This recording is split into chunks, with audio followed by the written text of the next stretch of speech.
Hello everyone, আমি পূজা। আর এই ভিডিওটা একটু অন্যরকম হতে চলেছে। কেন সেটা দেখতে হলে ভিডিওটা স্কিপ না করে দেখতে হবে। হ্যাঁ, ঘুরতে বেরিয়েছি ঠিকই, তবে এই ঘোরাটা একটু অ্যাডভেঞ্চার টাইপ, তো সেই জন্যই বললাম অন্যরকম।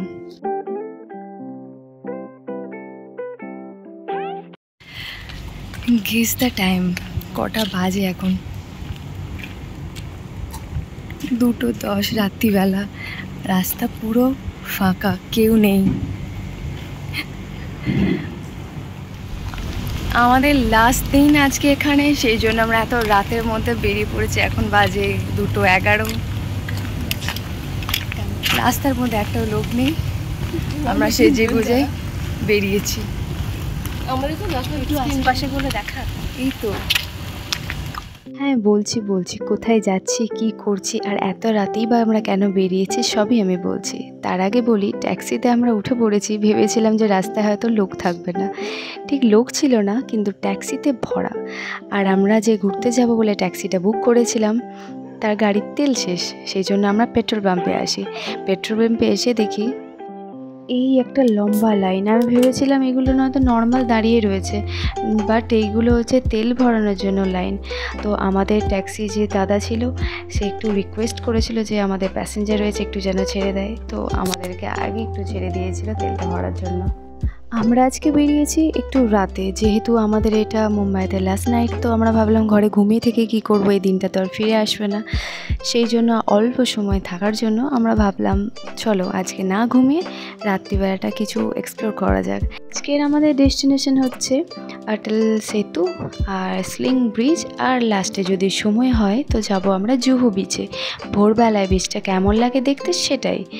আর এই যে এখন ট্যাক্সির মধ্যে যাচ্ছি, এটা হচ্ছে অটল সেতু। আমার খুব এই অটল সেতুটা দেখার ইচ্ছে ছিল কেমন, তো সেই জন্যই আজকে কাকুকে বললাম চলো আজকে আমরা ঘুরে আসি। আর এই অটল ব্রিজটা ভারতের সবথেকে দীর্ঘতম, মানে সবথেকে বড় ব্রিজ, যেটা সমুদ্রের ওপর দিয়ে যাচ্ছে। টোটাল এই ব্রিজটার কিলোমিটার হচ্ছে 21.8, প্রায় 22 কিলোমিটারের মতো লম্বা রাস্তা, যেটা সমুদ্রের উপরেই তৈরি হয়েছে। আর যেটা দেখতে ভীষণ সুন্দর। সাইডে সমুদ্রগুলো তোমাদেরকে আমি দেখাতেই পারছি না। আর এই দেখো, যার সব থেকে বেশি ঘুরতে আসার এক্সাইটমেন্ট ছিল, সেই গাড়িতে বসে ঘুমোচ্ছে। আর ঘুমোবেই না কেন, এত সুন্দর হাওয়া দিচ্ছিল যে গাড়িটা ওঠার সাথে সাথেই ও ঘুমিয়ে পড়েছে। তো তারপরে আমরা ব্রিজটা ক্রস করার পর সামনে এই টোল ট্যাক্সটাতে আমরা ট্যাক্স দিয়ে সামনে বেরিয়ে যাই। আর দূরে দেখতে পাচ্ছিলাম পাহাড়ের মতো, যে পাহাড়গুলো কেটে রাস্তা তৈরি হচ্ছিল। অবশ্যই পাহাড়গুলো বেশি উঁচু ছিল না, সেটা দেখতেই পাচ্ছ, ছোট ছোট ছিল। তো দেখতে কিন্তু অন্যরকম লাগছিল, যেটা মনে হচ্ছে এটা আর্টিফিশিয়াল কোনো পাহাড় কেউ তৈরি করে রেখেছে। তো আমাদের জায়গাটা দেখতে এত ভালো লাগছিল, তো আমরা ভাবছিলাম ড্রাইভার দাদাকে একটু বলি সাইডে দাঁড় করানোর জন্য। ভাবলাম অনেকক্ষণ বসে আছি যখন, চলো নামা যাক, নেমে দেখা যাক কেমন লাগে।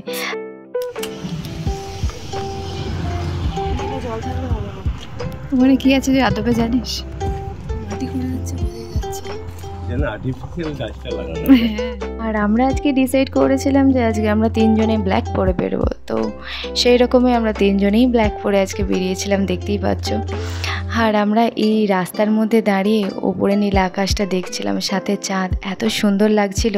এই পাহাড়ের উপরে যে গাছগুলো দেখে মনে হচ্ছিলো আর্টিফিশিয়াল, বল না, ওগুলো রিয়েল গাছ ছিল। ভীষণ সুন্দর লাগছিল দেখতে। তো আমরা দাঁড়িয়ে সেই জন্য একটু ভিডিও আর পিকচার তুলে নিচ্ছিলাম। তো এখান থেকে আমরা ফাইনালি বেরিয়ে পড়ি নেক্সট ডেস্টিনেশনে যাওয়ার জন্য। টোল ট্যাক্সটা কেটে নিয়েছি। এই ব্রিজটা যে বললাম এত বড়, 22 কিলোমিটার, যেটার 16.5 কিলোমিটার রয়েছে সমুদ্রের ওপর, আর বাকি 5.5 কিলোমিটার তৈরি হয়েছে স্থলভূমির ওপর। মানে বুঝতেই পারছো কেমন ইন্টারেস্টিং আর কত সুন্দর দেখতে লাগবে দিনের বেলা।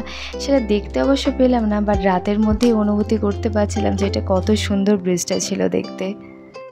আর এখন ঘড়িতে বাজে ঠিক ভোর 3:30। আর এই দেখো কত বাজার বসেছে। এখানে অনেক গাড়ি দাঁড়িয়ে রয়েছে, যেখান থেকে দেখছি শাক সবজি ফলমূল সব নামাচ্ছে। এটা একটা পাইকারি মার্কেট। এখান থেকে তারপর ছোট ছোট মার্কেটে আই থিঙ্ক সবজিগুলো ডিস্ট্রিবিউট হয়ে যাবে। আমার তো মনে হচ্ছিল নেমে একটুখানি বাজার কিনি। তারপরে এখানে ফুলেরও একটা মার্কেট ছিল। আর এই দেখো কথা বলতে বলতে আমরা বিচে পৌঁছে গেছি। এটা জুহু বিচ। পৌঁছে গেছি। ঘুম পাচ্ছে ভীষণ, সবার চোখের অবস্থা খারাপ। আর এই সাইডে হাওয়া দিচ্ছে, এখানে সমুদ্র যাবো।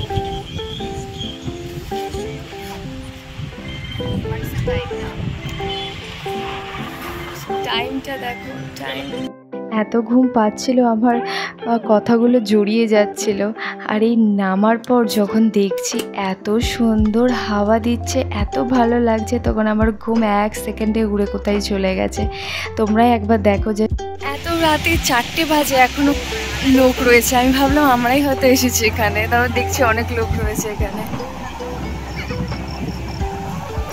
ঢেউগুলো জাস্ট অসাধারণ, সাদা।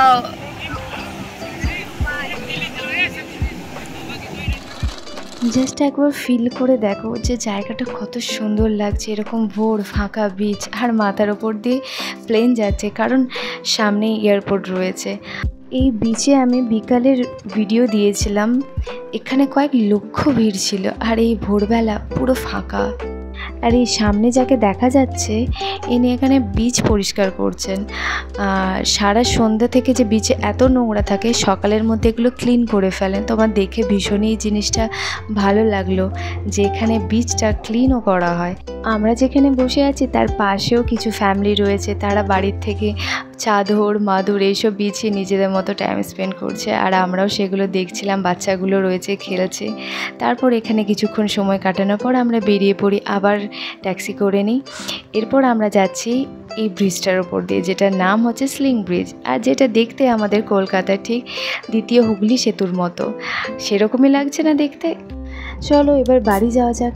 আর এই বাড়ি যাওয়ার পথে আরেকটা জিনিস দেখতে পেয়েছি, সেটা হলো আম্বানির বাড়ি। এই দেখো, যে বড় লম্বা বিল্ডিংটা দেখা যাচ্ছে, এটা হচ্ছে আম্বানির বাড়ি। হ্যাঁ, তার বাড়ির নিচ দিয়েই আমরা যাচ্ছিলাম। অত ভোরবেলা ওখানে অনেক পুলিশ ছিল, পুলিশের গাড়ি ছিল। আমরা নিচে দেখে তো ভর্তি লোক দেখতে পাচ্ছিলাম। তো তারপর আমরা ওখান থেকে বেরিয়ে পড়ি এবার বাড়ি যাওয়ার জন্য। বাড়ি পৌঁছাতে আমাদের একটু সময় লাগবে, ওই 5:30 মতো। আর এখন ঘড়িতে বাজে ভোর 5টা। তো চলো আজকের মতো আমি ভিডিওটা এইখানেই শেষ করছি, আর আমার দিনটাও। আর ভিডিওটা কেমন লাগলো সবাই জানাবে। Thanks for watching and tata, good night.